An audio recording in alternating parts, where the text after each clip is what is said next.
औज़ुबिल्लाहिमिनश्शैतानिर्रजीम बिस्मिल्लाहिर्रहमानिर्रहीम कुल हुवल्लाहु अहद अल्लाहुस समद लम यलिद वलम यूलद वलम यकुल लहू कुफुवन अहद सदक़ल्लाहुल अज़ीम। लेक्चर नंबर 19 है theories of management, theory X and theory Y, the human side of enterprise 1960। Professor Douglas McGregor ने अपनी किताब है उनकी, इस किताब का नाम था the human side of the enterprise. इस किताब के अंदर उन्होंने थियरी एक्स और थियरी वाई का जो है इसको उसने ऐड किया। डॉगलस मैकग्रेगर इनका नाम है, किताब का नाम है the human side of the enterprise. इस किताब के अंदर थियरी एक्स और वाई का जिक्र किया। थियरी एक्स और वाई बहुत कॉमन थियरीज़ हैं और बहुत वाइडली यूज़ थियरीज़ हैं। ये इसी तरह ही हैं कि एक स्कूल है जहाँ पे एक हेडमास्टर है। मैं चूँकि स्कूल की एग्ज़ाम्पल लूँगा, वैसे तो ये हैं जनरल एडमिनिस्ट्रेशन के लिहाज से।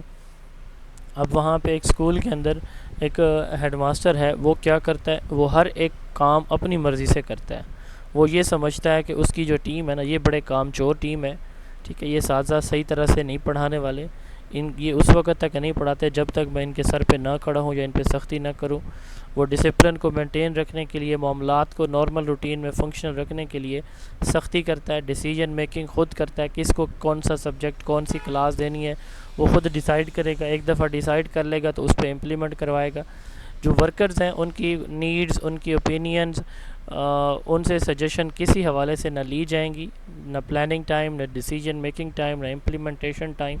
वर्कर्स वो इस डर से कि हमें कोई सज़ा जज़ा ना हो जाए तो वो काम करते हैं डर के मारे। ठीक, एक ये कॉन्सेप्ट है मैनेजमेंट का। दूसरा ये है कि जो हेड है वो अपने स्टाफ के साथ मशावरत से चलता है, डेमोक्रेटिक वे में। डिसीजन मेकिंग होती है डेमोक्रेटिक वे में, इम्प्लीमेंटेशन होती है डेमोक्रेटिक वे में, ठीक है। The human side of the enterprise 1960 की 60 के अंदर ये दोनों थियरीज़ आई। दोनों कंट्रास्टिंग थियरीज़ हैं एक दूसरे के, टोटली अपोजिट है। मैस्लो की हायरार्की ऑफ नीड थियरी हम पढ़ेंगे तो ये उस पर बेस करते हैं। इस थियरी के 5 उस थियरी के कंपोनेंट्स हैं मैस्लो की हायरार्की ऑफ नीड थियरी के। फिजियोलॉजिकल नीड्स हैं, सेफ्टी नीड्स हैं, बिलोंगिंग नीड्स हैं, self esteem and self actualisation. तो ये जो थियरी है ये उस थियरी के साथ लिंक्ड है। थियरी एक्स और थियरी वाई मैस्लो के वो जो हायरार्की ऑफ नीड थियरी है या मोटिवेशन थियरी है उसके साथ लिंक्ड है। तो अब हम इनको देखते हैं कि थियरी एक्स क्या चीज़ है। थियरी एक्स, जैसे मैं बता रहा था कि ये वो थियरी है जिसमें जो हेड होता है वो ऑटोक्रेटिक उसका स्टाइल होता है। जो वर्कर्स हैं वो बेचारे अपनी बेसिक नीड के, ये जो मैस्लो की हायरार्की ऑफ नीड थियरी है ना, उसमें फिजियोलॉजिकल, सेफ्टी और बिलोंगिंग नीड्स, इन तीनों को लो लेवल नीड्स कहा जाता है। तो workers in in in need से क्या होते हैं, मोटिवेट होते हैं। वो कहते हैं ये पूरी होती रहें बस। वर्कर्स को लेज़ी समझा जाता है और ये समझा जाता है कि ये काम करना पसंद नहीं करते। Workers are considered lazy and predicted to avoid work, और इनको कांस्टेंट और डायरेक्ट सुपरविजन की ज़रूरत है। मैनेजर को जो स्टाइल होता है वो अथॉरिटेरियन होता है। ऑटोक्रेटिक या अथॉरिटेरियन एक ही बात होती है। तो वो कोई इनपुट या फीडबैक एम्प्लॉय से नहीं लेता। वर्कर्स अपनी पर्सनल इंटरेस्ट से सिर्फ मोटिवेट होते हैं कि जी हमें सैलरी मिलती रहे, हमारा हेड के साथ मामला डिस्टर्ब ना हो। वो डिस्कम्फर्ट को अवॉइड करने के लिए और अपनी खुशी के लिए सिर्फ़ और सिर्फ जो है ना वो काम करते हैं अपनी उसका समझ लें कि उसके लिए तौहीन से बचने के लिए।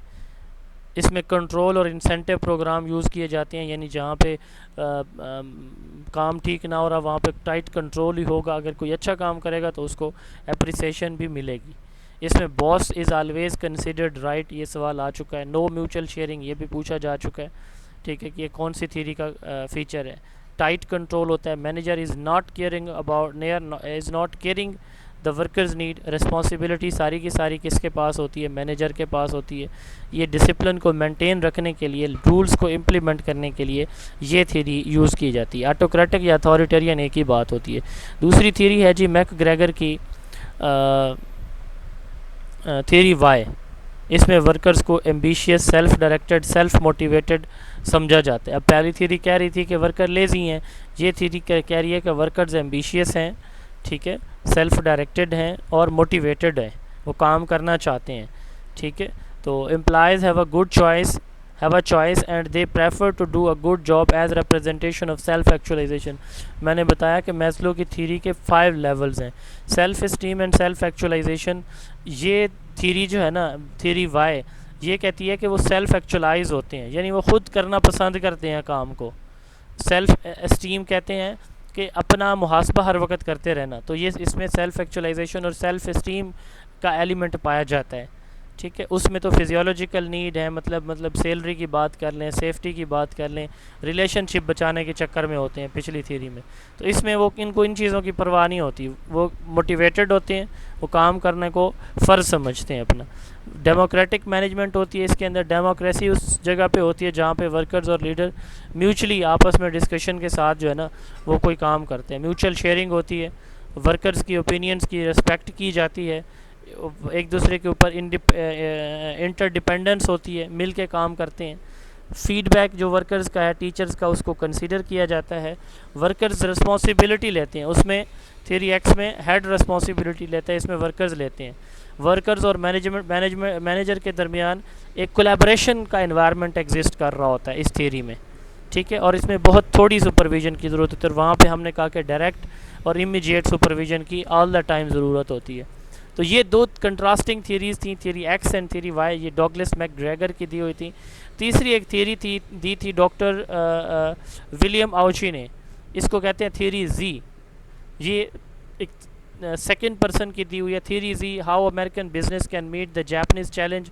विलियम आउची की बुक है, इसके अंदर इसने इस थ्योरी का जिक्र किया। इसको जापानीज मैनेजमेंट स्टाइल भी कहा जाता है, 1981 में आई थी ये बुक। ठीक है, ये जो इसकी किताब है 1960 में आई थी, the human side of the enterprise. और ये बुक जो है 1981 में, तो समझ लें कि थ्योरी एक्स और वाई 1960 में, जबकि थ्योरी जी 1980 में आई थी। मैकग्रेगर ने दी एक्स वाई, और जी जो है विलियम आउची ने दी थी। तो किताबों का नाम भी मैंने बता दिया, human side of the enterprise, theory Z, how American business can meet the Japanese challenge. Theory Z दो तरह की मैनेजमेंट को कंबाइन करती है, अमेरिकन एंड जापानीज़ को।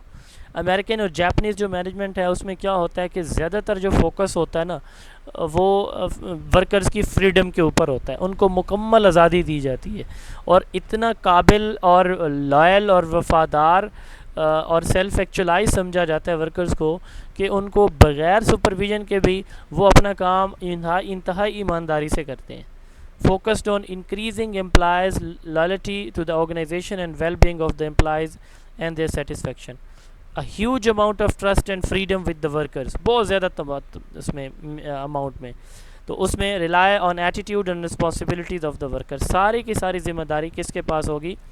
वर्कर्स के पास होगी। ठीक है, किसके पास? वर्कर के पास। तो हेड का रोल ना होने के बराबर होगा। चलो जी, ये कुछ क्वेश्चन हैं। Which style is preferred to as hands off management? Hands off management के लिए कौन सा स्टाइल प्रेफर किया जाएगा जी?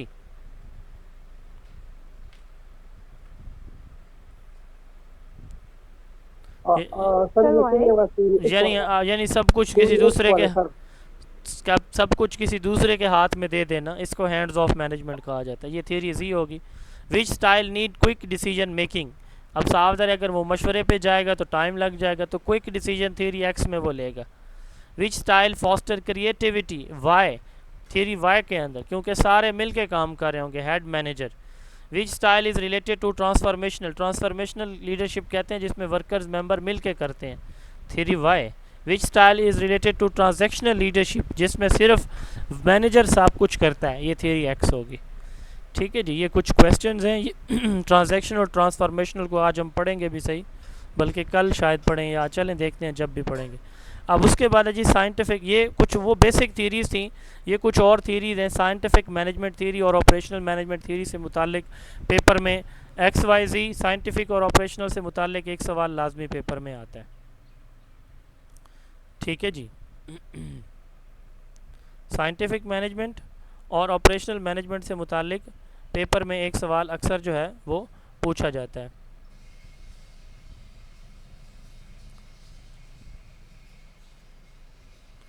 अच्छा जी,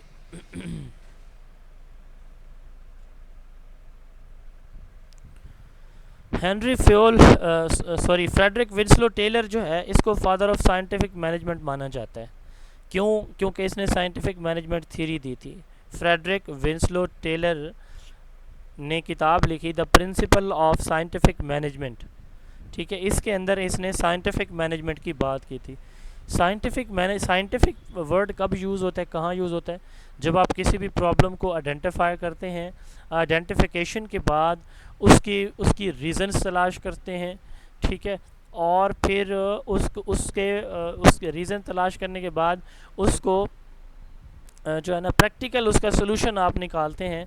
ये होती है साइंटिफिक चीज़। कोई भी आप किसी भी चीज़ को साइंटिफिक तब कहते हैं जब आप कोई चीज़ हाइपोथेटिकली एज्यूम करते हैं, फिर उस पर आप एक्सपेरिमेंटेशन करते हैं और उसका डाटा कलेक्शन करते हैं और उस पर फाइनली कंक्लूजन या रिज़ल्ट देते हैं जो कि प्रूव्ड रिज़ल्ट होता है, उसको साइंटिफिक कहा जाता है। कोई भी चीज़ होगी। तो यहाँ पे साइंटिफिक जो मैनेजमेंट थ्योरी है, ये फ्रेडरिक विंस्लो टेलर की किताब है। ये अक्सर ना साइंटिफिक और ऑपरेशनल में कंफ्यूज हो जाते हैं स्टूडेंट, मिक्स हो जाते हैं इन दोनों के नाम। तो इनको याद रख लें कि साइंटिफिक मैनेजमेंट थ्योरी, टेलरिज्म भी इसको कहा जाता है, विंस्लो टेलर की दी हुई है और इसी बेस पे ये फादर ऑफ साइंटिफिक मैनेजमेंट में कहा जाता है इनको। तो यहाँ पे साइंटिफिक मैनेजमेंट का मतलब क्या होगा कि मैनेजमेंट को इंतहाई शाइस्तगी के साथ इस तरह से सर अंजाम देना कि मैनेजमेंट जो है ना अपने जो प्रोडक्टिविटी है, मैक्सिमम प्रोडक्टिविटी उसको अचीव कर सके। ये थ्योरी फोकस 1909 में पब्लिश हुई थी किताब the principle of scientific management, ये वाली बुक। ठीक है, इसमें 2 3 4 चीज़ों का जिक्र है जो कि की एलिमेंट्स हैं साइंटिफिक मैनेजमेंट थ्योरी के। प्रिंसिपल भी अभी हम इसके 4 प्रिंसिपल भी पढ़ेंगे। सबसे पहले इसने फेयर डे पे for a fair day work, इसका कॉन्सेप्ट दिया साइंटिफिक मैनेजमेंट के अंदर। फेयर डे पे फॉर फेयर डे वर्क से क्या मुराद है? ये इसका कहना था टेलर का कि जो वर्कर्स होते हैं उनको सिर्फ पैसे का लालच होता है। आप क्या करें, उनको उनकी जो सैलरी है, उनकी जो डेली वेजेस हैं, दिहाड़ी बढ़ा दें, उनसे ज़्यादा काम ले लें, जितना मर्ज़ी आपने काम लेना चाहते हैं उनसे ले लें। ठीक है। अच्छा, दूसरा इसने टर्म इंट्रोड्यूस करवाई सोल्जरिंग। इसने कहा कि बहुत से वर्कर्स ऐसे भी हैं जिनका कैपेसिटी लेवल, काम करने की सलाहियत बहुत ज़्यादा है, बट वो अपने से लोअर लेवल पे किसी जॉब पे, किसी पोजीशन पे बैठ के काम कर रहा है।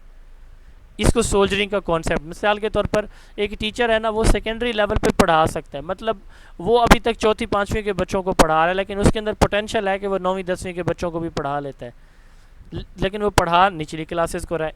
इस चीज़ को उसने सोल्जरिंग का नाम दिया। ठीक है। अब इस थ्योरी का सिंगल ऑब्जेक्टिव या single point focused 1 point agenda अगर हम कहें तो कौन सा था? वो था प्रोडक्शन एफिशिएंसी।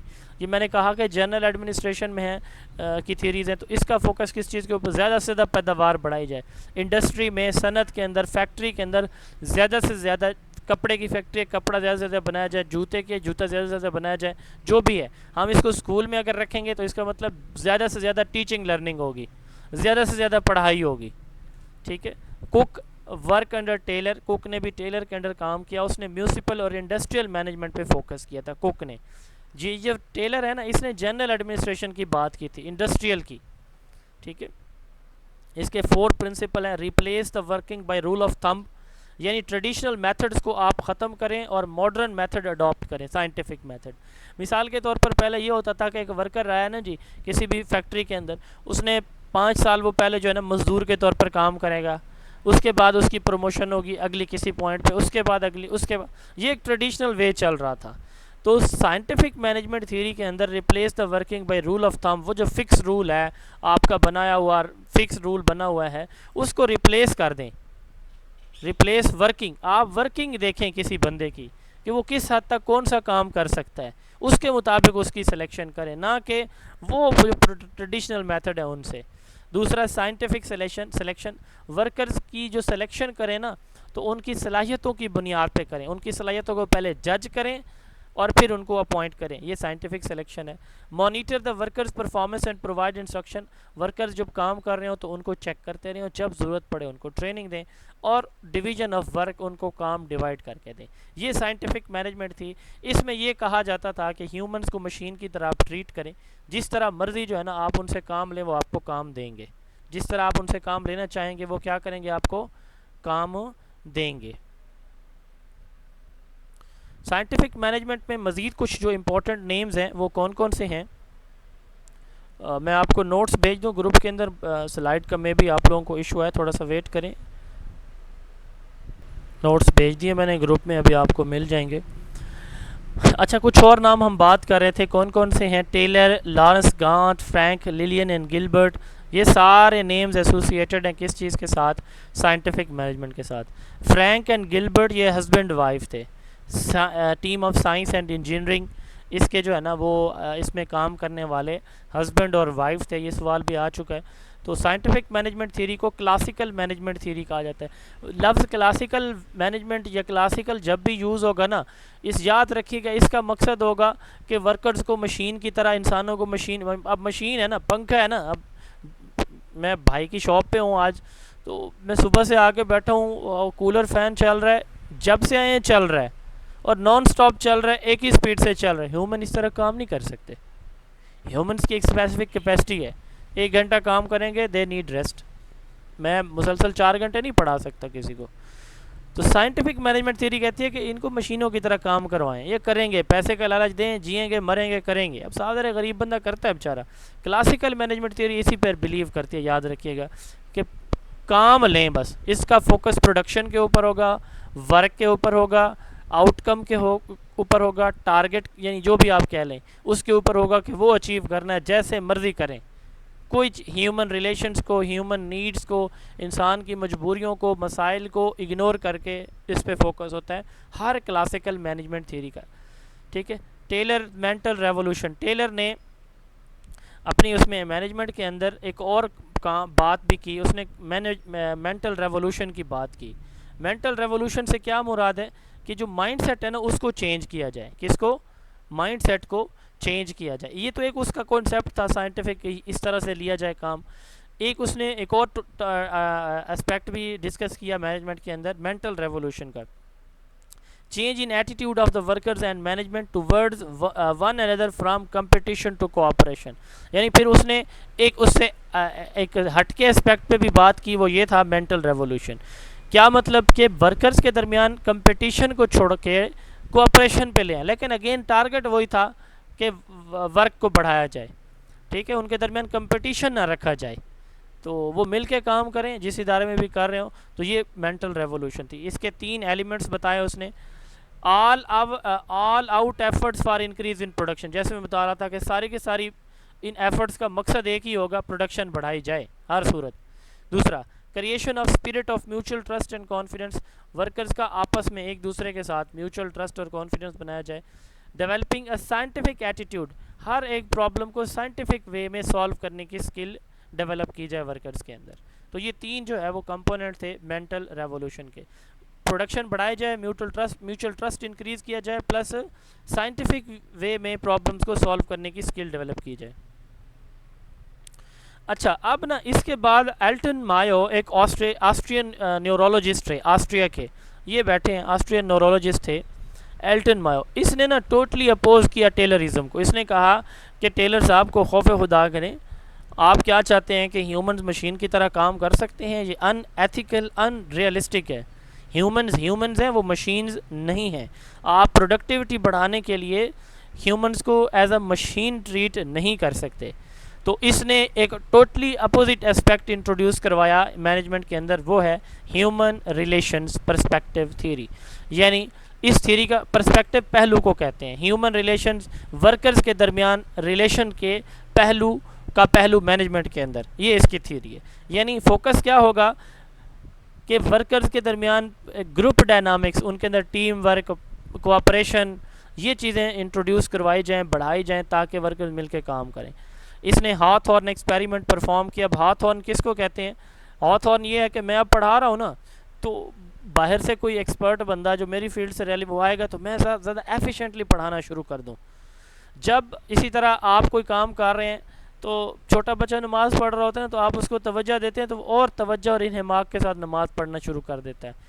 क्यों? क्योंकि वो समझता है कि मुझे ऑब्ज़र्व किया जा रहा है, मुझे नोट किया जा रहा है। तो ये नेचुरल फिनोमिना है। जब भी ह्यूमंस को किसी भी इन्वायरमेंट में, चाहे वो स्कूल हो, कोई कम्युनिटी हो, घर हो, फैमिली हो, फ्रेंड्स हो, जब भी उसको कीनली ऑब्जर्व किया जा रहा होता है तो वो अपनी मैक्सिमम परफॉर्मेंस देने की कोशिश करता है।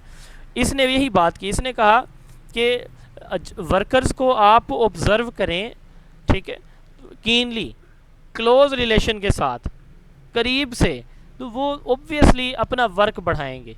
तो इसको हॉथॉर्न एक्सपेरिमेंट का नाम दिया उसने, ठीक है। हॉथॉर्न ये है कि जब कोई शख्स अपनी परफॉर्मेंस को इसलिए इंक्रीज़ करे कि वो ये समझ के कि उसको ऑब्ज़र्व किया जा रहा है, उसको नोट किया जा रहा है। अब साफ ज़रा आप पढ़ा रहे हैं क्लास के अंदर तो नॉर्मली पढ़ाते रहेंगे, अगर आपकी हेड मिस्ट्रेस या हेड मास्टर आपकी क्लास में बैठ जाए आके तो आप पहले की तरह नॉर्मल रूटीन में तो नहीं पढ़ाएंगे, आप अपना मैक्सिमम देंगे। इसी का नाम हॉथॉर्न है। तो इसने हॉथॉर्न एक्सपेरिमेंट परफॉर्म किए। ह्यूमंस को इसने कहा कि मशीन है, उनके बिहेवियर को इन्फ्लुएंस करें। ग्रुप डायनामिक्स, टीम वर्क, इसने कहा कि ये वो चीज़ है जो आपकी प्रोडक्टिविटी बढ़ाएगी। मैनेजर को अंडरस्टैंड करना चाहिए वर्कर्स की यूनिक नीड्स को, जिसको साइंटिफिक थ्योरी ने इग्नोर किया, टेलरिज्म ने। इसने कहा कि कम्युनिकेशन बहुत इंपॉर्टेंट है, जितनी अच्छी कम्युनिकेशन होगी उतने अच्छे रिजल्ट्स आएंगे। इसने कहा कि वर्कर सिर्फ पैसे से, कंपनसेशन से मोटिवेट नहीं होते, वो रिलेशन से भी बड़े मोटिवेट होते हैं। और अगर रिलेशनशिप बहुत स्ट्रॉन्ग है, सारे मिल के खुशी से काम करें, तो इससे आपकी प्रोडक्टिविटी बहुत बढ़ेगी। तो ये थी एल्टन मायो की ह्यूमन रिलेशन पर्सपेक्टिव थ्योरी। यहाँ तक क्लियर है जी? जी yes yes sir. Sir. Okay. Operational management theory या मॉडर्न मैनेजमेंट थ्योरी। अब टेलर को father of scientific management theory कहा जाता है, क्लासिकल मैनेजमेंट थ्योरी है उसकी। ये थ्योरी, इससे मिलती जुलती एक और थ्योरी थी, ऑपरेशनल मैनेजमेंट थ्योरी। किसने जी? हेनरी फेयोल ने। इसको फादर ऑफ ऑपरेशनल या father of modern management theory, ये दोनों सवाल पूछे जा चुके हैं। Who is known as father of operational theory, father of scientific theory? He wrote a book titled on General and Industrial Management in 1916, which was published in English in 1949. इसने 1916 में एक किताब लिखी जिसका नाम जनरल एंड इंडस्ट्रियल मैनेजमेंट है, जो कि बाद में इंग्लिश में ट्रांसलेट हुई 1949 में। इस बेस पे इसको फादर ऑफ ऑपरेशनल या मॉडर्न मैनेजमेंट कहा जाता है। इसकी थ्योरी मैनेजर ओरिएंटेड है, ठीक है। थ्योरी क्या है? मैनेजर ओरिएंटेड है। ये थ्योरी कहती है कि जो मैनेजर है ना, उसका की रोल, इम्पोर्टेंट रोल होता है ऑर्गेनाइजेशनल सक्सेस के अंदर। वो प्लानिंग करता है, स्टैंडर्डाइज करता है प्रोसीजर्स को इन 5 की वर्क्स के थ्रू, की फंक्शंस के थ्रू, ठीक है। प्लानिंग से, यानी ये मैनेजर, और ये जो थ्योरी एक्स है, ठीक है, वो ऑटोक्रेटिक है। थ्योरी वाई डेमोक्रेटिक है। थ्योरी जी लेसे फेयर या हैंड्स ऑफ मैनेजमेंट है। थ्योरी साइंटिफिक मैनेजमेंट थ्योरी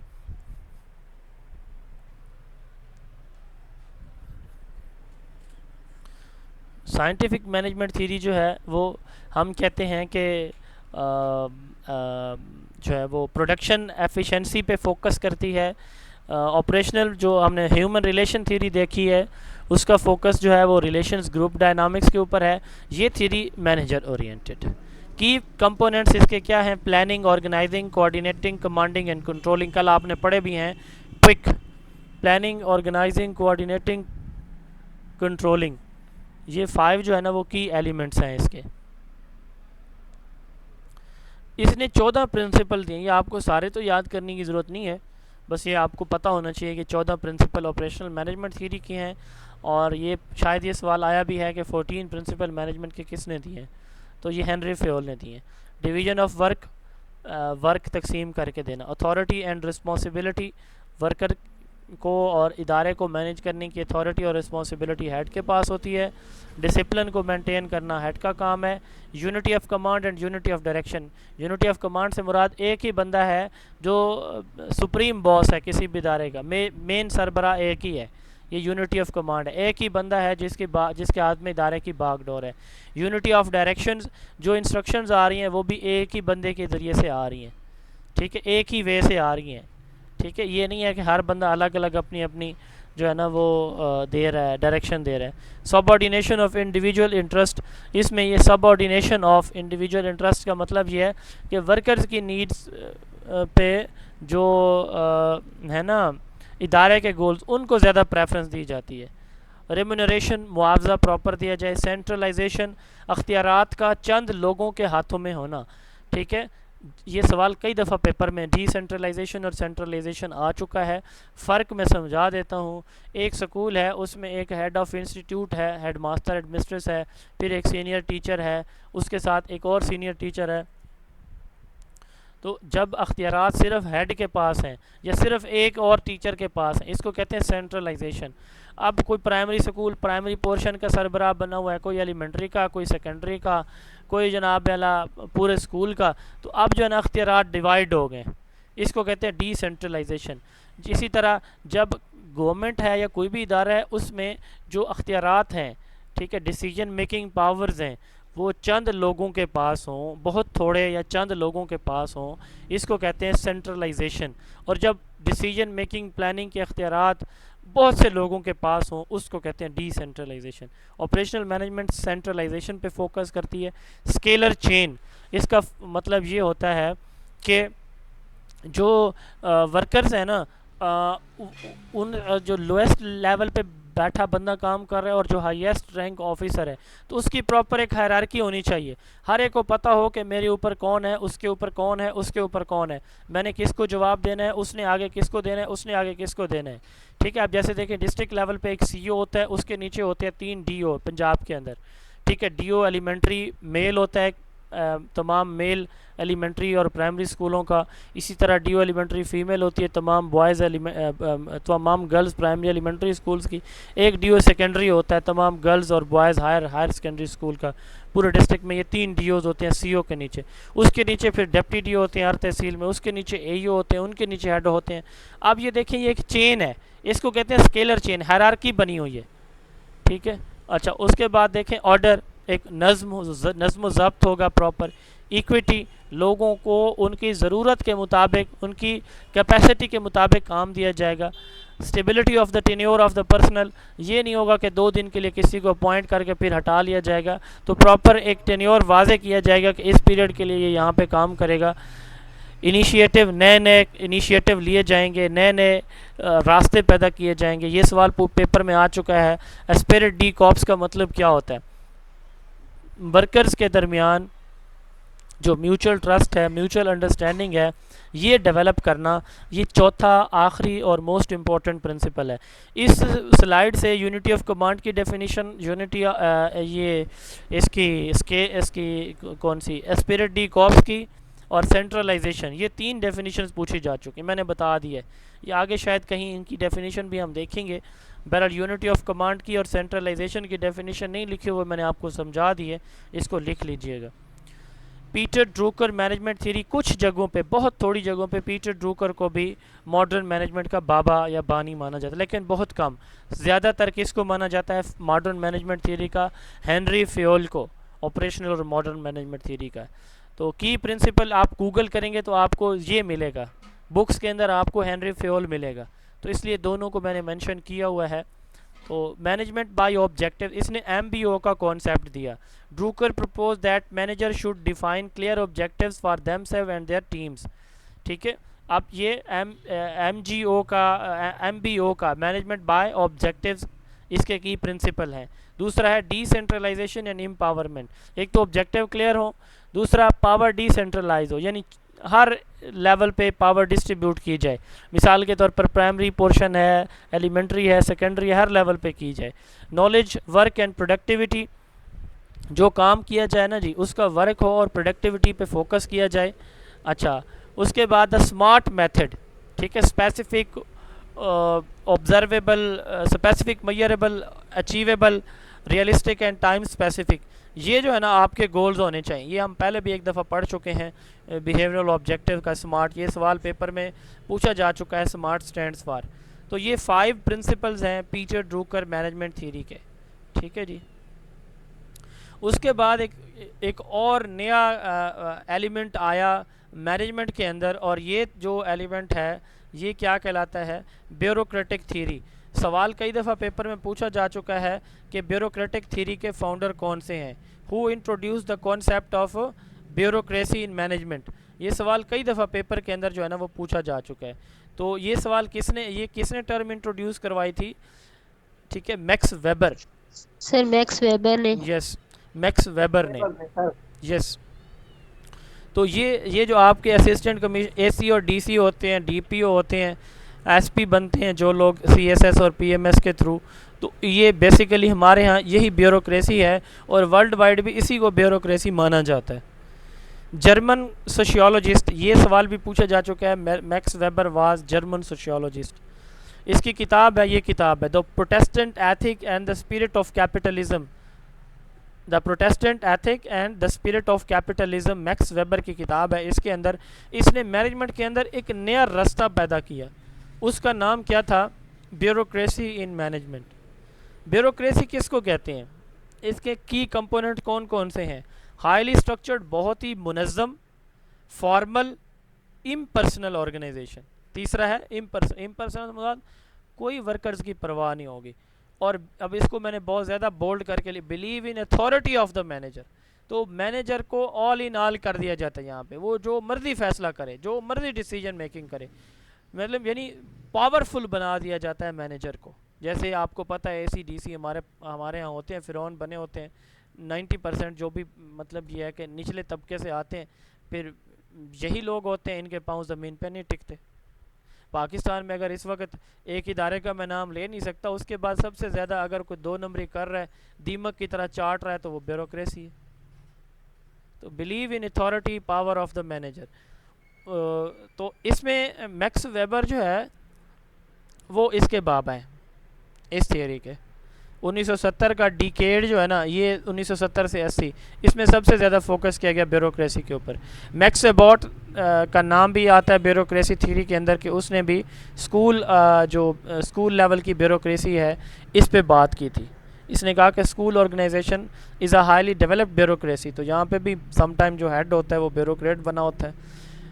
हाल जो है इसने भी वर्क किया इसी थ्योरी के ऊपर। इसने 6 करेक्टरिस्टिक्स बताई। टास्क स्पेशलाइजेशन, हर एक को उसका काम बताया जाए।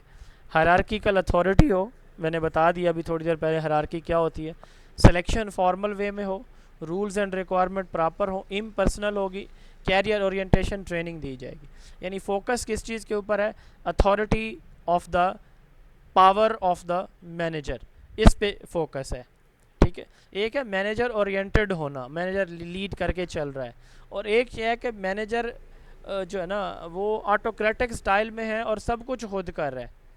ठीक है, ये है तो थ्योरी एक्स जो हमने पढ़ी उससे मिलती जुलती है, बट इसमें ये होता है कि जो इसमें एडिशनल पॉइंट ये है कि उसको अख्तियारात भी बहुत ज़्यादा दे दिए जाते हैं जो मैनेजर होता है उसको। अब है जी क्लासिकल मैनेजमेंट और ह्यूमन रिलेशन मैनेजमेंट थ्योरी। मैंने अभी थोड़ी देर पहले आपको बताया है कि क्लासिकल मैनेजमेंट थ्योरी कोई भी होगी, जितनी भी थ्योरीज़ हैं वो क्लासिकल कहलाएंगी। जब हम बात करेंगे कि वो जो थ्योरीज़ हैं हमारी वो क्या करती हैं, उस पर यानी प्रोडक्शन एफिशिएंसी, आउटपुट बढ़ाने पे, स्ट्रक्चर्ड फॉर्मल सिस्टम पे की बेस पे होंगी। जैसे विंस्लो टेलर की साइंटिफिक मैनेजमेंट है, हेनरी फ्योल की एडमिनिस्ट्रेटिव मैनेजमेंट है, हेनरी फ्योल की operational theory, modern management theory, administrative theory भी कहा जाए, इसके 3 नाम है। वेबर की ब्यूरोक्रेटिक थ्योरी है। दूसरी है human relation perspective theory. Human relation perspective theory जो है इसका फोकस किस चीज़ के ऊपर है? अपोजिट टू क्लासिकल मैनेजमेंट होगा। इसका फोकस होगा वर्कर्स को मोटिवेट करने पे, रिलेशंस बढ़ाने पे, और इसी के अंदर ही प्रोडक्शन बढ़ाने पे फोकस होगा। यानी इम्पर्सनल नहीं होगी, बल्कि क्या होगी? इंटरपर्सनल होगी। इंटरपर्सनल का अपोजिट क्या होता है? Antonym impersonal. Classical management theory impersonal होंगी और human relation management theory interpersonal होंगी। ये क्या होंगी? इंटरपर्सनल होंगी। अब इसमें देखें कि एल्टन मायो की human relation perspective theory, Hawthorne studies, Abraham Maslow की हायरार्की ऑफ नीड, ये हम जो है ना वो पढ़ेंगे साइकोलॉजी के चैप्टर में। ठीक है, फिर डॉगलस मैकग्रेगर की थ्योरी एक्स और वाई तो आपको पता है कि म्यूचुअल से चलती है, लेकिन थ्योरी एक्स के अंदर जो है ना वो जो वर्कर्स होते हैं वो भी बेचारे इस डर से रिलेशनशिप बचाने के चक्कर में, तो इसमें भी कहीं ना कहीं वो एलिमेंट आ जाता है ह्यूमन रिलेशन मैनेजमेंट वाला। ठीक है, इसमें भी ह्यूमन रिलेशन पे, क्योंकि वो तो एक तरफ से डिफेंड कर रहे होते हैं ना अपने रिलेशंस को। तो उसके बाद है जी red tape in bureaucracy. Bureaucracy के अंदर रेड टेप का क्या मतलब होता है? रेड टेप का मतलब ये होता है कि आपको ना एक सेंक्शन लगा दी जाती है, हदें बाउंड्रीज लगा दी जाती हैं कि ये आपकी बाउंड्रीज है, इनके अंदर आपने रह के काम करना है, इससे हटेंगे तो आपको एग्जिट कर दिया जाएगा इस सिस्टम से, you will be disqualified, dismiss from the services, simple is that, आपको निकाल दिया जाएगा बस। तो एक्सेसिव, ये को रेड टेप इसको कहते हैं, ठीक है। कन्फर्मिटी टू फॉर्मल रूल्स, ठीक है, इस पे कोई कंप्रोमाइज़ नहीं होगा, ठीक है, इसको रेड टेप कहा जाता है। It is often associated with bureaucracy and can have several negative impact, इसके बहुत सारे नेगेटिव इम्पैक्ट भी होते हैं। उसके बाद है जी सिस्टम थ्योरी। लुडविग बर्टलैफे ने सिस्टम थ्योरी इंट्रोड्यूस करवाई थी। अब सिस्टम क्या होता है? सिस्टम से मुराद ये है कोई भी ऐसी चीज़ जिसके 4 यूजुअली रखे जाते हैं, 3 आम तौर पर पढ़े जाते हैं। वो कौन कौन से? Input, process, output and feedback. अब इनपुट क्या है? मिसाल के तौर पर मैंने जो है ना वो आपको पढ़ा रहा हूँ, मेरा जो कंटेंट है, मेरे जो नोट्स हैं, ये क्या है? इनपुट है, मेरा पढ़ाना प्रोसेस है, आपका रिज़ल्ट पोस्ट टेस्ट के अंदर अच्छे आना आपकी आउटपुट होगी। फीडबैक क्या होगा? जो आप देंगे मेरी टीचिंग, मेरे नोट्स, मेरी सर्विसेज के बारे में। ये 4 एलिमेंट्स होते हैं। ये थ्योरी कहती है कि जैसे मशीन के कंपोनेंट होते हैं ना, कोई भी मशीन काम करती है, ठीक है, तो उसमें एक ग्राइंडर है आपके पास, उसमें आपने जो है ना कोई भी चीज़ ग्राइंड करनी है, ब्लेंड करनी है। मिसाल के तौर पर मैंगो शेक आप बना रहे हो, तो उसमें मैंगो, उसका जो मिल्क है, ये आपकी इनपुट है, उसकी ग्राइंडिंग, ब्लेंडिंग, ये प्रोसेसिंग है। शेक का तैयार हो जाना आउटपुट है, और उस पर फीडबैक अच्छा बना नहीं बना, ये फीडबैक है। उस पर रिव्यू जो है ये फीडबैक होता है। सिस्टम, लुडविग वॉन बेंटलैफे की थ्योरी ये कहती है कि जैसे सिस्टम बाकी होते हैं, मशीन सिस्टम, तो ये जो मैनेजमेंट है ये भी इसी तरह ही काम करती है, इन्हीं चारों एलिमेंट्स। इसके 4 कंपोनेंट्स होते हैं, इनमें कोई एक चीज़ ख़राब हो जाए, इनपुट ठीक ना हो, ठीक है, दूध ठीक ना हो, तो सारे प्रोसेसिंग जितनी मर्ज़ी अच्छी कर लो, ठीक है, आउटपुट बज़ाहिर जितना मर्ज़ी अच्छा नज़र आ रहा हो, लेकिन वो पीने के काबिल नहीं होगा, फीडबैक गलत जाएगा। तो ये थ्योरी कहती है कि कोई भी एलिमेंट इन चारों में से अगर डिस्टर्ब है तो ओवरऑल आपका सिस्टम बर्बाद हो जाता है, ठीक है। इसने जनरल सिस्टम थ्योरी भी introduce general system theory which aim to identify and understand the principle common to all system regardless of their types. तो इसने जो है ना वो सिस्टम ये है कि 4 एलिमेंट्स हैं, इनमें से कोई डिस्टर्ब है तो हर चीज़ ख़राब है। System can be considered either open और क्लोज, ये 2 तरह के होते हैं, ओपन या क्लोज, अगली स्लाइड में देखते हैं। चार्ल्स बैबेज ने सिस्टम थ्योरी जो है ना इसके ऊपर इसने भी बात की हुई है, ठीक है। इसने कहा कि इसने लिखा है बल्कि कि सिस्टमैटिक स्टडी जो है ना वो चाहिए किसी भी ऑर्गेनाइजेशन के लिए, ठीक है। दूसरा इसने कहा कि स्टैंडर्डाइजेशन ऑफ वर्क, आपका अगर वर्क जो है वो स्टैंडर्डाइज है तो आपकी प्रोडक्शन जो है ना वो बेहतरीन होगी, प्रोडक्शन बहुत आला होगी, अदरवाइज़ नहीं। तो 1960 का डिकेड जो है ना वो सिस्टम मूवमेंट का था, 1970 का ब्यूरोक्रेसी मूवमेंट का था। आप देखें ओपन माइंड और क्लोज माइंड हम किसके लिए टर्म यूज़ करते हैं? शाबाश, वो बड़ा ओपन माइंडेड है, वो बड़ा क्लोज माइंडेड है, रिजर्व है। जी, क्या मतलब होता है? नो सर, ओपन माइंड से मुराद की फ्रीडम, ज्यादा फ्रीडम Divergent है, भी और होता है। क्लोज और एक्सट्रोवर्ट, कंजर्वेटिव है। कन्वर्जेंट भी होता है। इंट्रोवर्ट या क्लोज एक्सट्रोवर्ट। माइंड मतलब हाँ, कंजर्वेटिव, हाँ, ओपन माइंड और से। ओपन माइंड मतलब फ्रीडम। अब मिसाल के तौर पर मेरी आज़ादी एकेडमी है। है, मैं पढ़ा रहा हूँ ना, तो अब इसमें 2 तरह की बातें होंगी। ओपन माइंड क्या है कि मैं मतलब मुझे कोई सजेशन दे कि सर ये चीज़ें आपकी ठीक नहीं है, मैं आप पे से बाहर हो जाऊँ, नहीं जी मैं तो ठीक करूँगा ही नहीं, यही रहेंगी, ठीक है। तो एक ये सिस्टम है। दूसरा सिस्टम ये होता है कि कोई सजेशन दे तो उसको कंसिडर करूँ, उसको चेक करूँ कि भाई ये जो बात की गई है तो किस हद तक ये बात अहमियत रखती है। तो ये होगी क्या? ओपन माइंडेड, ओपन सिस्टम होगा। अगर मैं जी कंजर्वेटिव रहूँ, नहीं चेंज करना, मैंने माइक ऑफ करें तो नहीं चेंज करना, जो मर्ज़ी हो जाए, ये होगा क्लोज माइंड, जो क्लोज सिस्टम।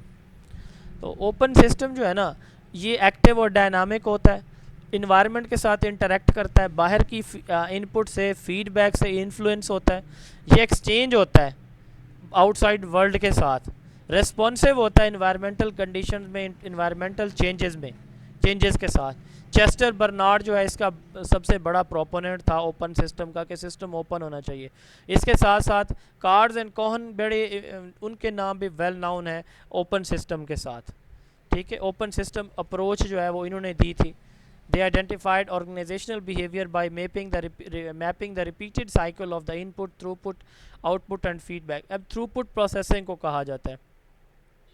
ठीक है, तो input from the environment, input हमेशा इन्वायरमेंट से हम लेते हैं, इन्वायरमेंटल यानी रिसोर्सेज की बात हम करते हैं, input from the environment.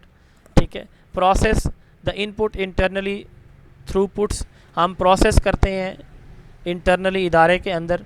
Release the output again into environment, हम मतलब बाहर कम्युनिटी, मिसाल के तौर पर एक कपड़े बनाने वाली फैक्ट्री है तो वो बाहर से क्या लेगी, वो जो है ना वो कॉटन लेगी या धागा वो लेगी बाहर से।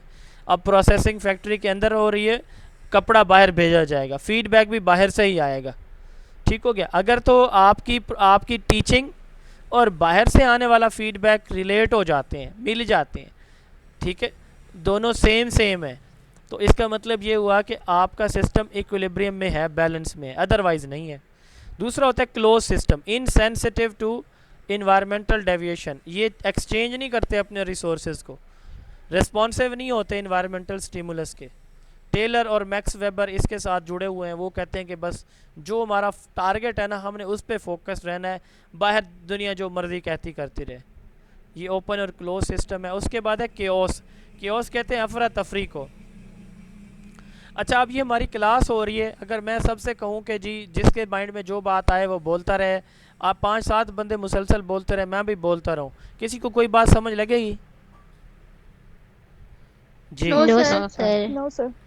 इसी को कहते को हैं, भी समझ में नहीं आया। इसको केओस कहते हैं, अफरा तफरी का माहौल, हंगामी सूरत हाल।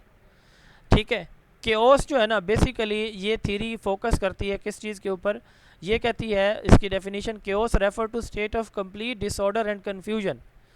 कोई पता नहीं है इदारा का सरबराह कौन है, कैसे मैनेज हो रहा है, क्या टाइम टेबल है, किसके ज़िम्मे क्या क्लास, जिसका दिल करता है वो 2 घंटे छठी में बैठ जाता है, जिसका दिल करता है वो 20 मिनट 9th क्लास को पढ़ा के बाहर जाके सिगरेट पीने लग जाता है या टिकटॉक चलाने बैठ जाती है, तो कोई पता नहीं है किसी को। ठीक है, तो डिसऑर्डर है complete. Edward Lorenz and Tom Peter की ये थ्योरी है। ठीक है, टॉम पीटर का मेजर रोल है, एडवर्ड लॉरेंस का भी नाम है। ये एक ऐसी where there is a lack of order and predictability, आप ऑर्डर नहीं है और प्रिडिक्शन भी आप नहीं कर सकते ये इस इदारे का कल क्या होगा। तो आप ज़रा, जब आप कुछ नज़र ही नहीं आ रहा आपको, तो क्या कहेंगे आप। It is often associated with situation where normal functioning is disrupted, normal functioning नहीं है कहीं पे। chaos is a science of surprises, non linear and unpredictable, it teach us to expect the unexpected. तो ये नॉन लीनियर है, linear एक चीज़ smoothly चल रही है, और एक चीज़ जैसे मैंने बताया कि कोई आधा घंटा पढ़ाता है, कोई 2 घंटे पढ़ाता है, कोई जाता ही नहीं है, तो ये नॉन लीनियर है। अनप्रिडिक्टेबल है कि क्या हो रहा है क्या नहीं हो रहा, कुछ नहीं पता कि इसके रिजल्ट क्या होंगे। हो सकता है किसी सब्जेक्ट में बहुत अच्छे हो जाएं, किसी भी सब्जेक्ट में सारे ही फेल हों। It teach us to expect, ये थियरी बताती है कि आप ना अनएक्सपेक्टेड सिचुएशन के बारे में भी एक्सपेक्ट करके रखा करें। एक इदारा सही चल रहा है इसका मतलब ये नहीं है कि वो हमेशा ही सीधा चलेगा। ठीक है, ये वैसे कॉन्सेप्ट में यूज़ होता है, ये इस तरह की फ्रैक्टल मैथमेटिक्स, ये एड़ी तिरछी लाइनें, सर्कल पे सर्कल, सर्कल में सर्कल, सर्कल में सर्कल, इसको फ्रैक्टल मैथमेटिक्स में पढ़ा जाता है। ठीक है, every system is changing over time, ये थ्योरी कहती है कि सिस्टम में तब्दीलियाँ आ रही होती हैं, उसका फेट फ्यूचर प्रिडिक्ट करना पॉसिबल नहीं होता, और ना ही जो आप कहते हैं कि ये हो सकता है तो वही हमेशा रहेगा, जो चल रहा है वही हमेशा होगा। ठीक है, लॉरेंस ने वैसे मेट्रोलॉजी और मैथमेटिक्स पे ज़्यादा काम किया है, पीटर ने इन्हीं थीरीज़ को, अपनी थीरीज़ को मैनेजमेंट और बिजनेस में इंट्रोड्यूस करवाया था। केओस के बहुत सारे प्रिंसिपल हैं, वैसे हम कुछ इंपॉर्टेंट देखेंगे, और उनमें जो मोस्ट इंपॉर्टेंट 2 हैं मैं उनकी बात करूँगा सिर्फ। बटरफ्लाई स्ट्रोक और बटरफ्लाई फैक्ट और बटरफ्लाई स्ट्रोक, ये पेपर में सवाल आ चुका है कि ये क्या होता है। बटरफ्लाई स्ट्रोक से क्या मुराद है? अब मैं मिसाल देता हूँ, कमरे के अंदर ना कारपेट बिछी हुई है, ठीक है, सारा इलेक्ट्रॉनिक्स का सामान पड़ा हुआ है, बेड पड़ा है, बाकी सारी चीज़ें पड़ी हुई हैं, एसी लगा हुआ है, पंखे लगे हुए हैं, बेहतरीन माहौल है, वाल दीवारों के ऊपर ना वो उसको क्या पाइलिंग जो प्लास्टिक की शीट्स लगी हो वो लगी हुई है। अब अगर खुदा न खास्ता कोई एक चिंगारी निकलती है किसी इलेक्ट्रिक अप्लायंस से, माचिस से, किसी भी चीज़ से, ठीक है, और वो बहुत छोटी सी होती है, वो कारपेट पे जाके गिर जाती है, ठीक है, उसको मोहतरमा देख भी रही है और इग्नोर कर देती है। उसके बाद 2 से 3 घंटे के बाद आप क्या एक्सपेक्ट करते हैं, क्या नतायज होंगे? जी, क्या नतायज होंगे? और आग लग जाएगी। जल जाएगी। सारे घर में आग लग जाएगी। पूरा घर जल जाएगा। अल्लाह ना करे, अल्लाह महफूज रखे आप सबको, मेरे हर मुसलमान के घर को, बल्कि सारे इंसानों के घरों को। अच्छा, ऐसा ही होगा। अच्छा, एक बच्चा है, वो एक दिन उसने होमवर्क नहीं किया, एक दिन होमवर्क नहीं किया, उस्ताद ने उसको कुछ नहीं कहा, फिर दूसरे दिन नहीं किया, उसने कुछ नहीं कहा, अब वो रूटीन बनाता जा रहा है। अब एक तो उसने, अब वो बाकियों, भाई उस्ताद तो चेक ही नहीं करता यार, क्यों लिखते हो, सारी क्लास ने लिखना छोड़ दिया। बटरफ्लाई इफेक्ट या स्ट्रोक ये होता है कि छोटी छोटी तब्दीलियां जो शुरू में होती हैं ना, ये these lead to drastic changes in the future in results. थोड़ी तब्दीलियां बाद में बहुत बड़ी तबाही का बायस बनती हैं। हमारे गांव के साथ नहर है बिल्कुल, और वो जो पुल है ना, उसके साथ एक दफ़ा हमने देखा कि उसका पानी बिल्कुल उसके लेवल के पास था। एक आप कह सकते हैं कि एक सुई के बराबर जगह थी, जो बिल्कुल बहुत ही छोटी, मैं देख रहा था कि वो जो है ना, वो पेंदे तक पानी पहुंचा हुआ था, वहाँ से ना पानी रिस रहा था थोड़ा थोड़ा। हमने मतलब पाँव से, हाथ से मिट्टी डाल के उसको थोड़ा सा बंद किया, दोबारा वहीं से थोड़ा सा पानी, मतलब वो साफ ज़रा हाथ वाली मिट्टी नहर के पानी में कितना कंट्रोल उसने करना था। फिर एट द एंड अगले दिन हमें ये पता चला कि सारी नहर का वो जो है किनारा वो टूटा है और आधे गांव के अंदर पानी। तो बात करने का मकसद वो छोटी सी चेंजेस, अब फिर उसका रिज़ल्ट मैंने आपको बता दिया। Small changes in initial condition lead to drastic changes in the final results.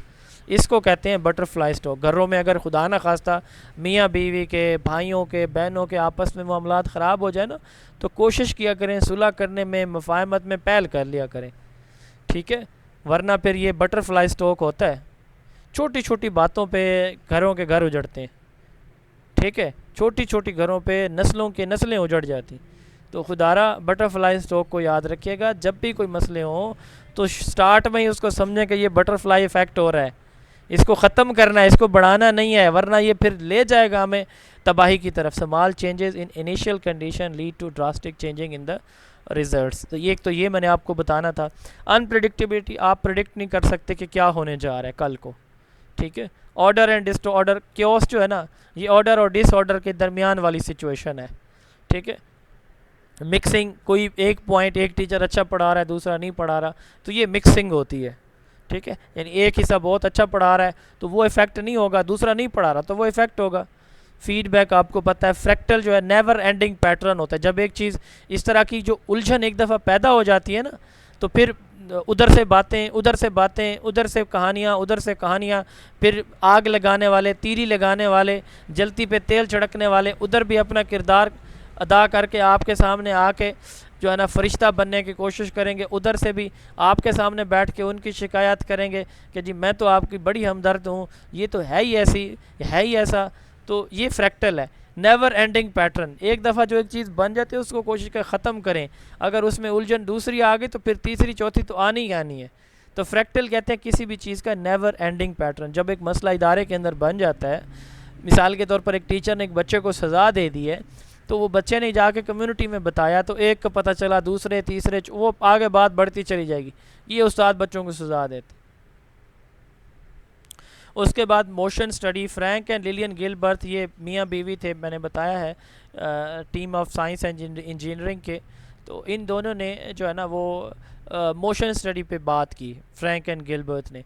Motion study से क्या मुराद है? अब एक कॉलेज है ना, उसमें एक है, एक साइड है जनाबे वाला प्राइमरी, सॉरी आर्ट्स की, साइंस की, फिर बीएस की, फिर मास्टर की क्लासेस, वो अलग अलग लगती हैं। या स्कूल है, प्राइमरी पोर्शन अलग है, एलिमेंट्री अलग है, हाई हिस्सा अलग है, और लैब बहुत दूर है। अब एक टीचर जिसने मिडिल हिस्से में भी जाना है, हाई हिस्से में जाना है, उसका पहला पीरियड 6ठी क्लास में है, दूसरा 10वीं में है, तीसरा 7वीं में है, चौथा 9वीं में है। अब वो दोनों बिल्डिंग के दरमियान जो है ना 400 मीटर का डिस्टेंस है, तो वो तो आधा टाइम इधर उधर घूमते फिरते उसको लग जाएगा। अलग अलग बिल्डिंग्स होती हैं। हाँ, जैसे कॉलेज यूनिवर्सिटी में होती हैं, ये थ्योरी मोशन स्टडी इनकी ये कहती है कि मोशन को, वर्कर की जो इदारे के अंदर मूवमेंट है उसको मिनिमाइज़ किया जाए, ठीक है। ये इसका फोकस मोशन स्टडी, ताकि उनकी वेल बीइंग इंश्योर हो सके वर्कर्स की। चेंज साइकिल की 6, यानी किसी भी इदारे के अंदर आप चेंज लाना चाहते हैं उसकी 6 स्टेजेस है। लॉस, क्यों हमें नुकसान हो रहा है, आइडेंटिफाई करते हैं। डाउट, फिर हम ये देखते हैं कि इस वजह से मतलब हमें वो परेशानी का बायस बनते हैं कि बहुत सारी चीज़ें, बहुत सारी जो है ना वो लॉस के बाद हम डाउट में आते हैं कि पता नहीं क्या क्या मसाइल है हमारे पास, हर एक चीज़ पे हमें शक होने लगता है। डिस्कम्फर्ट होता है, फिर डाउट होता है तो डिस्कम्फर्ट फील हम करते हैं। फिर डिस्कवरी, हम आइडेंटिफाई करते हैं कि मसला है कहाँ पे, फिर उस मसले को डिस्कवर आइडेंटिफाई हो गया, फिर उसको अंडरस्टैंड करते हैं कि इसको हमने ख़त्म कैसे करना है। फिर इंटीग्रेशन है, उसका सलूशन जो है ना इंटीग्रेट उसमें शामिल कर देते हैं अपने सिस्टम के अंदर, ताकि उस मसले का हल निकाला जा सके। उसके बाद है structural looseness in school organization. School organization के अंदर स्ट्रक्चरल लूजनेस की जो बात है ये किसने की थी, चार्ल्स बिडवेल ने 1965 के अंदर। स्ट्रक्चरल लूजनेस से क्या मुराद है, अभी हमने रेड टेप की बात की ना, जो असूल बनाए गए हैं वो आपने असूल अपनाने हैं, मरें या जिएँ। बिडवेल ये कहते हैं कि वो जो रूल्स बनाए गए हैं ना, लूजनेस से मुराद ये है कि किस हद तक आपको इजाज़त होगी उन रूल्स में फ्लेक्सिबिलिटी की, उन रूल्स में नरमी किस हद तक होगी, ये स्ट्रक्चरल लूजनेस है। Allow member of organization, looseness allow member of organization to allow freedom from the constraints. Flexibility यानी जो आपके कंट्रोल है, जो रूल्स हैं उनके अंदर जो फ्लेक्सिबिलिटी है किसी हद तक। मिसाल मैं देता हूँ, 2 छुट्टियाँ अलाउ हैं, टीचर के घर में कोई परेशानी हो गई, फौतगी हो गई, उसको तीसरी भी चाहिए, तो आप इस बेस पे क्या उसको कोई फ्रीडम दे सकते हैं, थोड़ी बहुत रिलैक्सेशन दे सकते हैं। ये है स्ट्रक्चरल लूजनेस, ठीक है। तो loose coupling and tight coupling, ठीक है, stands for weak and strong interdependence of the units within organization. अब अगर लूज कपलिंग से क्या मुराद है, वर्कर्स और मैनेजर के दरमियान या उसके जो सब यूनिट्स हैं उनके दरमियान अगर तो लिंक बहुत ज़्यादा मजबूत है, ठीक है, क्लोज लिंक, एक दूसरे के ऊपर डिपेंडेंट है, एक दूसरे के बगैर नहीं रह सकते, प्राइमरी एलिमेंट्री के, एलिमेंट्री सेकेंडरी के नहीं रह सकते, इसको हम कहेंगे टाइट कपलिंग, ठीक है। Components are closely linked and dependent on each other. किसी एक इसमें प्राइमरी में तादाद कम होगी तो एलिमेंट्री में भी कम हो जाएगी, साफ ज़ाहिर है, वही बच्चे ऊपर आने हैं ना। इसको कहते हैं कि एक अफेक्ट हुआ एक में तो दूसरा भी इफेक्ट होगा, तो इसमें एम्प्लॉइज़ का बड़ा क्लोज सुपरविजन होती है, साफ ज़ाहिर है। जहाँ पे टाइट है तो क्लोज सुपरविजन है, एक दूसरे के करीब होंगे। दूसरा होती है लूज़ कपलिंग। लूज़ कपलिंग जो है ना, इसमें डिफरेंट पार्ट्स एक दूसरे के साथ लिंक्ड नहीं है, क्लोजली नहीं है, एक दूसरे के ऊपर मिनिमल इम्पैक्ट है, एक में असर होता है तो दूसरे में मिनिमल इम्पैक्ट होगा। मिसाल के तौर पर प्राइमरी पोर्शन है तो उसमें एक टीचर का ट्रांसफ़र हो जाता है, वो पढ़ाता ही उधर था, तो अब देखें उसका एलिमेंट्री या सेकेंडरी विंग पे कोई असर नहीं होगा, उधर ही होगा जहाँ से वो गया है। इसको कहते हैं लूज़ कपलिंग, ठीक है। उसके बाद जो है ना, ये टाइप्स ऑफ ऑर्गेनाइजेशनल स्ट्रक्चर, किसी भी ऑर्गेनाइजेशन के स्ट्रक्चर को हम 3 मेजर कैटेगरीज में डिवाइड करते हैं, bureaucratic, professional and chaotic structure. Bureaucratic वही यहाँ पे बात होगी सारी अथॉरिटेरियन वाली, कि आप जो है ना वो अथॉरिटेटिव वे में, ऑटोक्रेटिक वे में, ब्यूरोक्रेटिक वे में क्या करेंगे, चीज़ों को सख्ती से लेके चलेंगे, वही रूल्स एंड रेगुलेशन को सख्ती से फॉलो करेंगे, रेड टेप होगी, कोई रूल्स को वायलेट करने की कोई गुंजाइश नहीं होगी। प्रोफेशनल स्ट्रक्चर ये आप समझ लें कि डेमोक्रेटिक स्ट्रक्चर होगा, इसमें दोनों मिल के काम करेंगे, हेड और उसका स्टाफ। क्योटिक स्ट्रक्चर ये वही वाला जैसे हमने अभी बात की है, इसमें ना ब्यूरोक्रेसी होगी ना ही प्रोफेशनलाइजेशन, डेमोक्रेसी होगी, कन्फ्यूजन होगी, कॉन्फ्लिक्ट होगा, रोले ही रोले होंगे, ठीक है। पहली दोनों को distinct pattern of rational organization भी कहा जाता है, ब्यूरोक्रेटिक एंड प्रोफेशनल को। अच्छा, उसके बाद है जी दी मैनेजेरियल ग्रिड मॉडल। 1964 के अंदर ये the managerial grid model introduce करवाया गया था Robert Blake and Jane Mouton ने। Robert Blake and Jane Mouton ने मैनेजेरियल डिसीजन मेकिंग जो ग्रिड मॉडल है ये इंट्रोड्यूस करवाया। इसके 5 डिफरेंट लीडरशिप स्टाइल हैं, ये हम देखते हैं। ये अगर आप इस ग्राफ को देखें तो मैनेजेरियल ग्रिड मॉडल को, तो इसमें ना 5 जो है ना वो इसके लेवल्स हैं। इस साइड पे देखें, ये हमारा क्या कहलाता है, वाई एक्सेस होता है, ये एक्स एक्सेस। वाई एक्सेस के ऊपर ना लोगों की कंट्रीब्यूशन, लोगों की पार्टिसिपेशन है। एक्स एक्सेस के ऊपर जो है ना प्रोडक्शन है, कि जितना ज़्यादा ये टीम वर्क इधर से लोएस्ट है, इधर टीम वर्क हाईएस्ट है, इधर प्रोडक्शन ज़ीरो पे है, लोएस्ट है, इधर हाईएस्ट प्रोडक्शन है।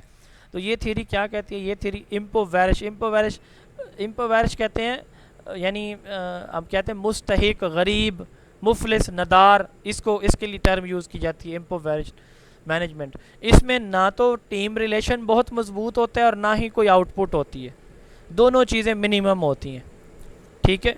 फिर है कंट्री क्लब मैनेजमेंट। तो इसमें क्या होता है कि वर्कर्स की आपस में अंडरस्टैंडिंग तो बहुत ज़्यादा होती है, लेकिन काम पे तवज्जो कोई नहीं होती। काम पे तवज्जो, प्रोडक्शन क्या है देखें 1 पे है, और जो कोऑपरेशन है वो कितनी है, हाईएस्ट लेवल पे है। आपस में सलाम दुआ है, गपशप है, गमी खुशी में शिरकत है, लेकिन काम पे तवज्जो कोई नहीं है। हाँ, 3rd नंबर पे आता है middle of the road management. अब इसमें 50-50 है, रिलेशन भी नॉर्मल है और काम भी नॉर्मल है, दरमियानी स्टेज है, ठीक है। कुछ बहुत अच्छा करने वाले हैं, कुछ नॉर्मल हैं, तो ये दरमियानी स्टेज है, middle of the road management. फिर है अथॉरिटी कंप्लायंस मैनेजमेंट। अब इसमें क्या होता है कि वर्कर्स के दरमियान कोई रिलेशनशिप कोई नहीं है, लेकिन डंडा इतना मजबूती से हेड ने दिखाया हुआ है कि काम वो बड़ा ज़बरदस्त ले रहा है। वो दोनों टीचर्स को आपस में बैठने नहीं देता, बात ही नहीं करने देता, वो कहता है अपने कमरे से निकलना ही नहीं है। तो रिलेशनशिप लोएस्ट है, लेकिन प्रोडक्शन हाईएस्ट है। और सबसे बेस्ट जो है वो कौन सा है? Team management. इसमें टीम रिलेशन भी हाईएस्ट है और प्रोडक्शन भी हाईएस्ट होती है। तो ये 5 जो है वो हैं मैनेजरियल ग्रिड मॉडल के अंदर 5 डिफरेंट लीडरशिप स्टाइल्स हैं। Impoverish, low involvement of worker, low productivity, it is poor management. फिर प्रोड्यूस या पेरिश जो दूसरी है, इसको अथॉरिटेटिव मैनेजमेंट कहा जाता है। फोकस ओनली ऑन इनपुट, इसमें सिर्फ इनपुट के ऊपर फोकस किया जाता है। Accommodating, middle of the road management, medium level है, ठीक है। फिर है country club, lot of freedom and low production. ये मैं थोड़ा सा यहाँ पे उल्ट बता गया हूँ, ये पहला है, ये दूसरा है, ये तीसरा है, ये चौथा है, ये 5वां है, इस तरह से पहला, दूसरा, ये तीसरा, ये चौथा और ये 5वां। मैंने इसको दूसरा बताया, सॉरी। अच्छा, कंट्री क्लब मैनेजमेंट, ये कंट्री क्लब है। अब यहाँ पे यानी रिलेशन हाईएस्ट है लेकिन प्रोडक्शन ज़ीरो है। अच्छा, फिर लास्ट वन है टीम मैनेजमेंट। टीम मैनेजमेंट में क्या होता है कि हाईएस्ट इन्वॉल्वमेंट, हाईएस्ट प्रोडक्शन। तो सबसे अच्छी लीडरशिप है वो कौन सी होती है? टीम मैनेजमेंट वाली होती है, ठीक है। तो इसमें थ्योरी वाई वाला जो है ना, ये जो टीम मैनेजमेंट है ये थ्योरी वाई पे बिलीव करता है। ये स्टाइल किस पे बिलीव करता है? थ्योरी वाई के ऊपर। उसके बाद मोटिवेशन इन मैनेजमेंट, तो ये फर्स्ट लेडी थी जिसने, मैरी पार्कर फॉलेट, जिसने मैनेजमेंट के अंदर मोटिवेशन की बात की थी। इसको कहा जाता है the first women who invented management, पहली खातून जिसने मैनेजमेंट पे बाकायदा काम किया। अब इसमें इसने 2 टर्म इंट्रोड्यूस करवाई, pull, push, power over, power with. अब पुल से क्या मुराद है और पुश से क्या मुराद है? इसने कहा कि she advocated a pull rather than push. आप लोगों को ना ऊपर लाने की कोशिश करें, उनको बाहर एग्जिट करने की, निकालने की कोशिश ना करें। लोगों के लिए आसानियाँ पैदा करें, लोगों के लिए मसाइल का बायस ना बने, इसको कहते हैं पुल। मिसाल के तौर पर एक कमज़ोर टीचर है, वो क्लास में पढ़ा रहा है, तो आप क्या करें, उसको सपोर्ट करें ताकि मज़ीद वो मेहनत करे, ऊपर आए, बजाय इसके कि पुश तुम तो कर नहीं सकते, तुम्हारा तो काम ही नहीं है। नंबर 2, इसने कहा पावर ओवर, यानी दूसरों के ऊपर मैनेजर जो है ना वो टाइटली कंट्रोल रखे, उसके बजाय पावर विद, उनके साथ बैठ के डिसीजन मेकिंग करे डेमोक्रेटिक वे में, यानी एक्स के बजाय थ्योरी वाई पे आए। तो ये 2 बातें इसने की हैं मैनेजमेंट के अंदर, ठीक है। पुल को प्रेफर किया पुश पे, पावर विद को प्रेफर किया पावर ओवर के ऊपर। इसने कहा कि जेन्युइन पावर कोएर्सिव पावर नहीं होती, पावर ओवर यानी सख्ती करना नहीं होती, बल्कि कोएक्टिव होती है, पावर विद होती है, दूसरों के साथ मिल के काम करने की, दूसरों को स्ट्रेंथन करने की। सोशल एस्पेक्ट्स इन मैनेजमेंट, बस आप इतना ही याद रखें कि मैनेजमेंट के अंदर जैसे मोटिवेशन हमने बात की है मारी परकर फॉलेट की, तो सोशल एस्पेक्ट जो है चेस्टर बर्नार्ड ने इंट्रोड्यूस करवाए। सोशल एस्पेक्ट किसको कहते हैं? कम्युनिकेशन स्ट्रांग हो, कोऑपरेशन हो, informal organization within the formal structure, यानी informal organization within the formal structure से मुराद ये कि लोगों के इनफॉर्मल रिलेशनशिप भी वहाँ पे हों, टीचर्स के, वर्कर्स के आपस में एक दूसरे के साथ, ठीक है। तो ये इस पे फोकस करती है theory. Barnard introduce the concept of acceptance theory of authority, where authority is effective only if subordinate accept it. इसने दूसरा सोशल एस्पेक्ट के साथ साथ एक्सेप्टेंस ऑफ अथॉरिटी थ्योरी की भी बात की है कि अथॉरिटी उस वक्त आपकी सही होगी जब आपके वर्कर्स इसको, आपके सबऑर्डिनेट इसको एक्सेप्ट करेंगे। साइमन एडमिनिस्ट्रेटिव बिहेवियर 1940 के अंदर साइमन ने एडमिनिस्ट्रेटिव बिहेवियर की बात, ये सवाल भी आ चुका है पेपर में। It assert that decision making is a heart of administration. अगर आप लोगों को याद हो तो वो पहली स्लाइड में हमने देखा था कल कि साइमन ने कहा था कि according to Simon administration decision making is heart of administration. इसने कहा कि जो वोकेबलरी आप यूज़ करें ना वो लॉजिकल और साइकोलॉजिकल बेस हो, तुम्हारे बस की बात नहीं है, तुम काम कर ही नहीं सकते, ठीक है, तुम्हारे अंदर तो वो स्किल्स ही नहीं है। इसने कहा कि ये इस वोकेबलरी को अवॉइड करना चाहिए, ठीक है। साइकोलॉजिकल और लॉजिकल, इसको ऐसे अगर हम सर कर लें तो ये बहुत बेहतर हो जाएगा। ये है साइकोलॉजिकल और लॉजिकल, ये चीज़ आपकी बहुत आउटस्टैंडिंग थी, यहाँ पे थोड़ी सी डेफिशिएंसी है। इसमें अगर ये वाली एग्जांपल ऐड हो जाती तो आपका लेक्चर बहुत कमाल का हो जाता। तो इसको नोबेल प्राइज़ भी मिला था साइमन को, ठीक है। Efficiency, minimum wastage of resources इसको, एंड मैक्सिमम प्रोडक्शन, इसको एफिशिएंसी कहा जाता है। माइंडफुलनेस इन ऑर्गेनाइजेशन, सटक्लिफ ने माइंडफुलनेस इन ऑर्गेनाइजेशन का कॉन्सेप्ट दिया। माइंडफुलनेस इन ऑर्गेनाइजेशन से क्या मुराद है? ये थ्योरी कहती है कि it sees problems as opportunity. ये कहती है कि प्रॉब्लम्स आपके पास एक मौका होता है आगे बढ़ने का। व्यू सक्सेस एज प्रॉब्लम, ठीक है। ये आपको यानी ये थ्योरी कहती है कि प्रॉब्लम एक अपॉर्चुनिटी है और सक्सेस एक प्रॉब्लम बन जाता है। कैसे? मिसाल के तौर पर एक बच्चा है ना, उसने, एक टीचर की बात कर लेते हैं, एक टीचर है, उसने 80% रिज़ल्ट लिया इस साल, सक्सेस ले ली, ठीक है। अब सक्सेस तो आ गई, अब सक्सेस जब आई, अब प्रॉब्लम उसके लिए क्या है कि अगली बार उसने 81 पे जाना है। अब अगर 79 पे आता है तो उसके लिए मसला है, ठीक है। Match expertise with the problem, ये थ्योरी क्या करती है? It is optimistic and sceptical. ये मैच करती है एक्सपर्टीज़ को प्रॉब्लम के साथ, और एक फ्लूइड डिसीजन मेकिंग सिस्टम जो है ना वो उस पर फोकस करती है। फ्लूइड डिसीजन मेकिंग किसको कहते हैं? ऐसा डिसीजन मेकिंग जो आपने पहले कभी, ऐसी सिचुएशन जो आपने पहले कभी एक्सपीरियंस ना की हो, ठीक है, उसको कहते हैं, उस सिचुएशन को कहते हैं, उस सिचुएशन में अगर आप डिसीजन करते हैं तो इसको फ्लूइड डिसीजन कहा जाता है। क्रिस्टलाइज डिसीजन क्या होता है? मिसाल के तौर पर मुझे कोई प्रॉब्लम आया अपने घर में किसी इलेक्ट्रिक अप्लायंस या टीचिंग के हवाले से, तो एक चीज़ मेरी देखी भाली हुई है, वही प्रॉब्लम दोबारा आएगा तो मैं भाग भाग के उसका सोल्यूशन निकाल लूँगा। और एक ऐसा प्रॉब्लम जो कभी मैंने फेस ही नहीं ना किया हो, वो मुझे आएगा तो मुझे सोचने पे मजबूर करेगा। ऐसी सिचुएशन को फ्लूइड डिसीजन मेकिंग कहते हैं, ठीक है। उसके बाद क्रिस आर्गरेस ने डेमोक्रेसी इन मैनेजमेंट की बात की है। आई थिंक टाइट कपलिंग और लूज कपलिंग की बात ऑलरेडी हो चुकी है, नहीं बल्कि सिंगल लूप और डबल लूप लर्निंग, हाँ ठीक है। अच्छा, डेमोक्रेसी आप देखें, motivation in management, social aspect in management, अब डेमोक्रेसी इन मैनेजमेंट। क्रिस आर्गरेस ने डेमोक्रेसी इन मैनेजमेंट की, इसने कहा कि मैनेजमेंट के अंदर डेमोक्रेसी होनी चाहिए, बस आपने इतना याद रखना है कि इसने इंट्रोड्यूस करवाया। Single loop and double loop learning, इसने सिंगल लूप और डबल लूप लर्निंग भी इंट्रोड्यूस करवाई हैं क्रिस आर्गरेस ने। सिंगल लूप लर्निंग क्या है कि आप ना, आपको जो प्रॉब्लम्स आ जाते हैं किसी भी इदारे के अंदर, स्कूल के अंदर, किसी भी इंस्टीट्यूशन के अंदर, तो आप उन इदारों उन प्रॉब्लम्स को डिटेक्ट करते हैं और उन गलतियों को, उन एरर्स को ठीक करते हैं। अपनी पॉलिसीज़ को, अपने प्लान्स को, अपनी एजम्पशंस को, इदारे के रूल्स रेगुलेशन को चेंज किए बगैर जस्ट उन मसाइल को हल कर लेते हैं, ठीक है। It involves making adjustment to action और strategies to solve immediate problem. आप इमीडिएट प्रॉब्लम्स को सॉल्व करने के लिए फ़ौरन कोई एक्शंस ले लेते हैं, स्ट्रेटजीज़ बना लेते हैं, लेकिन पहले से मौजूद ऑब्जेक्टिव्स को, अजम्पशन को, पॉलिसीज़ को चेंज नहीं करते, ठीक है। दूसरी है डबल लूप लर्निंग, इसमें involves questioning and modifying the underlying norms, policies, objectives and assumption that guide that actions. तो इसमें हम क्या करते हैं कि हम उन अपनी एरर्स को डिटेक्ट भी करते हैं, डिटेक्शन के साथ साथ हम उनके अंदर चेंज भी लाते हैं, ठीक है। स्ट्रेट फॉरवर्ड जो भी प्रॉब्लम्स आए उनको डिटेक्ट किया, हल कर लिया, सिंगल लूप लर्निंग है। डबल लूप क्या है कि डिटेक्ट किया, उनकी उसके बाद पॉलिसी भी उसी के अकॉर्डिंग बनाई कि ये प्रॉब्लम्स हमें आए थे तो पॉलिसी में वो चीज़ें ऐड कर दें आप, ये डबल लूप लर्निंग है। उसके बाद जी एक्सपेक्टेंसी थ्योरी विक्टर रूम ने दी है। इसके 3 कंपोनेंट हैं, expectancy, इंस्ट्रूमेंटलिटी and valence.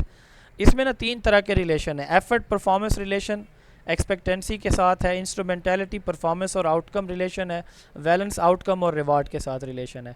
Victor room ये कहते हैं कि आप जो एक्सपेक्ट करते हैं ना कि मैं एफर्ट्स करूँगा तो मेरी परफॉर्मेंस बेहतर होगी, मिसाल के तौर पर आप लोग मेहनत करें, अल्लाह ताला आप सबको कामयाब फरमाएं, तो आप एफर्ट्स कर रहे हैं तो आपकी परफॉर्मेंस आपके टेस्ट के अंदर बहुत अच्छी होगी। अच्छा, ये है एक्सपेक्टेंसी। इंस्ट्रूमेंटलिटी, अब आप वो पहुँचे हुए हैं पेपर के अंदर, तो अब आपकी परफॉर्मेंस उस दिन जितनी अच्छी होगी आपका जो डिज़ायर आउटकम है वो अचीव होगा, यानी आपकी सक्सेस होगी इंशाल्लाह। तो इंस्ट्रूमेंटलिटी प्रैक्टिकल किसी चीज़ की एप्लीकेशन होती है या यूटिलिटी आप कह लें कि आप वो जो आपने अब तक किया, ठीक है, जो आपने एक्सपेक्ट किया अपनी परफॉर्मेंस, अब वो आप परफॉर्म कर रहे हैं, एक्चुअली परफॉर्मेंस आउटकम रिलेशन है इसके अंदर। तो अब जब आपकी परफॉर्मेंस आला होगी तो क्या होगा, then comes valence outcome reward relation. तो इसमें क्या होगा कि आपकी जो आउटकम आपके आई है, आप टॉपर हैं एग्ज़ाम के अंदर, तो आप उसको कितनी इम्पोर्टेंस देते हैं, ठीक है, आप उसको अहमियत कितनी देते हैं, तो इसको वैलेंस कहा जाता है। तो ये 3 इसके कंपोनेंट्स हैं एक्सपेक्टेंसी थ्योरी के। Need satisfaction questionnaire NSQ Lyman poster ने दिया था। मैज़लो की जो हायरार्की ऑफ नीड थ्योरी है उस पर 13 सवाल बना के physiological safety, belonging, self esteem and self actualization जो नीड्स हैं इन पे 13 सवाल बना के उसने क्वेश्चनियर एक बनाया था। Structural difference between long term planning and strategic planning, Shirley McKeown ने लॉन्ग टर्म प्लानिंग और स्ट्रेटेजिक प्लानिंग को डिफ्रेंशिएट किया था। बस इतना ही आप याद रख लें कि शिर्ले मैक्योन ने लॉन्ग टर्म प्लानिंग को और स्ट्रेटेजिक प्लानिंग को डिफ्रेंशिएट किया था। फ्रेड लूथर ने SOBC मॉडल मैनेजमेंट के अंदर इंट्रोड्यूस करवाया था। स्टिमुलस, ऑर्गेनिज्म, बिहेवियर, कॉन्सिक्वेंस, ये 4 चीज़ें हैं। स्टिमुलस इन्वायरमेंटल कोई भी फैक्टर हो सकता है जो हमें किसी भी काम करने के लिए मोटिवेट करता है। ऑर्गेनिज्म, मिसाल के तौर पर वालदैन ये चाहते हैं कि बच्चे जो है ना 5 वक्त नमाजी बन जाए, ये पेरेंट्स की, सोसाइटी की तरफ से एक स्टिमुलस है। ऑर्गेनिज्म हमारा बच्चा है, ठीक है। बिहेवियर, उनके उस बिहेवियर के अंदर चेंज है। कॉन्सिक्वेंस, कितना आउटपुट मिला है हमें, चेंज कितना आया। इसी तरह स्टिमुलस हेड होगा, ऑर्गेनिज्म टीचर हमारा होगा। बिहेवियर के वो पहले नहीं पढ़ा रहा था, अब कितना पढ़ा रहा है। कॉन्सिक्वेंसेस, कितना असर हुआ, कितने रिजल्ट बेहतर हुए। Authenticity in organization, Andrew Halfon and Don Kraft ने अथेंटिसिटी की बात की कि ऑर्गेनाइजेशन के अंदर ऑनेस्टी होनी चाहिए और फॉलो थ्रू होना चाहिए। फोर्स फील्ड एनालिसिस कर्ट लेवन ने इंट्रोड्यूस करवाया था। इसका मकसद ये था कि किसी भी ऑर्गेनाइजेशन के अंदर रूट कॉज को एनालिसिस करें, फिर उसका सलूशन निकालें। जी, ये था आपका जी लेक्चर नंबर 2। क्वेश्चन जो भी हैं आप कर सकते हैं, सॉरी क्वेश्चन कह रहा हूँ, लेक्चर नंबर 2 आपका मैनेजमेंट के चैप्टर का जितने भी आपके क्वेश्चन हैं वो आप पूछ सकते हैं।